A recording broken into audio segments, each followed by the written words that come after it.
Binigyan diin ni Senate Committee on Basic Education Chairperson Senador Win Gatchalian na mahalagang mapangalagaan ang kapakanan ng bawat guro upang maisaayos o maresolba ang education crisis na kinakaharap ng bansa.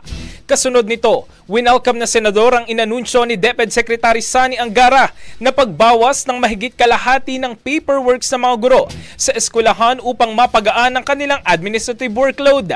Ani ni Gatchalian, sa pamamagitan nito, tiwala siya na mas magiging mahusay ang mga mag-aaral dahil marami nang makakapagturo ng maayos sa mga guro na wala ng ibang iniisip pang karagdagang trabaho. Ngunit sa kabila nito, umaasa naman ang senador na makakasunod sa digitalization ang bansa para mapabilis ang workflow process para sa mga teacher at non-teaching staff.